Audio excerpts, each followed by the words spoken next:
In this video, we touch upon pregnancy, specifically the first trimester, and talk about nutrition and why it is important.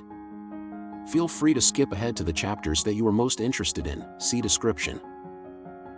This is a health informational video, presented by Yazi Healthcare.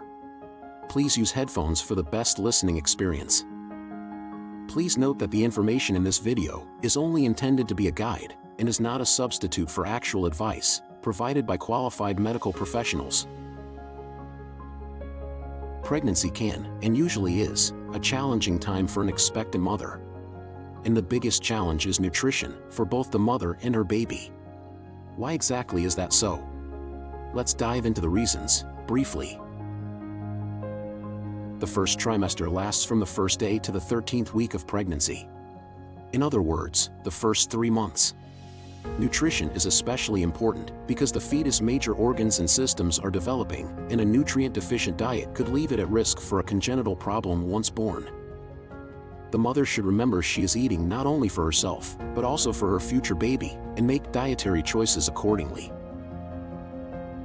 Typically, you would not require any additional calories during the first trimester, unless you begin at underweight, in which case you might need an additional 130 to 150 calories.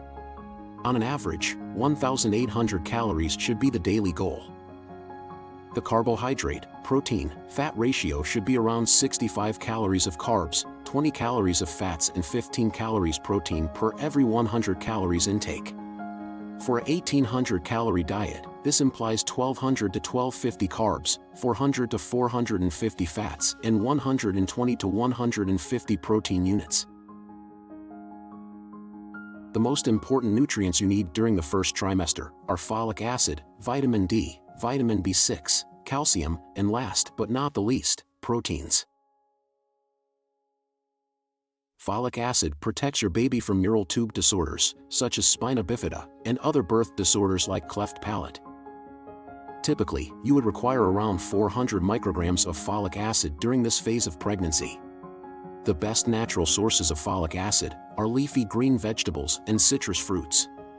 As examples, spinach, broccoli, and oranges are 3 easily available sources of folic acid that you can consume for your, as well as the baby's health.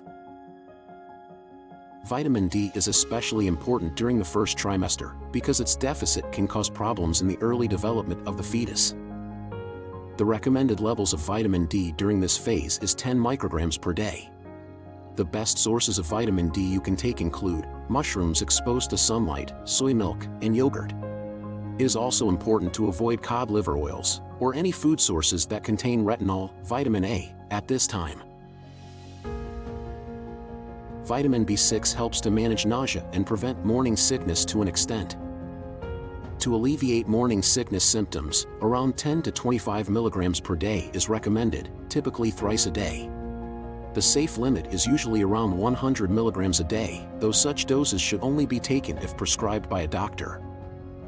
Beans and legumes are the best natural B6 source. Lentils, kidney beans, and peas are all excellent options.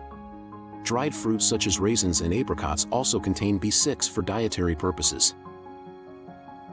Calcium helps in maintaining not only the mother's bone growth, but also in developing the bones for the fetus. Typically, the calcium requirement varies by age. Mothers between 19 to 30 years require 1,000 milligrams of calcium daily, while 31 to 50-year-old mothers require 1,300 milligrams.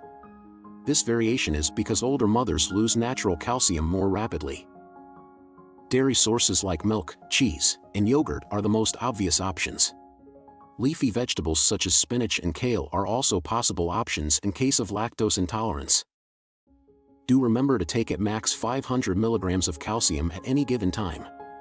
Ideally, divide your calcium intake within 3 distinct periods, with 1 calcium-rich food per meal. Proteins help in overall growth and development of the baby. They also reduce the risk of complications later during pregnancy and minimize chances of preterm labor. 46 to 60 grams is the daily recommended protein requirement during this phase of pregnancy, depending on your body weight. Similar to vitamin B6, the best natural sources of protein are beans, lentils, as well as dried nuts such as almonds. It is not advisable to take protein powders to supplement the extra calorie requirement, since they provide very large amounts of protein very rapidly, which is not safe for the mother or baby. Thank you for watching this video till the end. Hopefully you learned something informative about pregnancy and diet. Like, share, and subscribe for more such content, and do keep an eye out for our upcoming video about the history of some of these foods.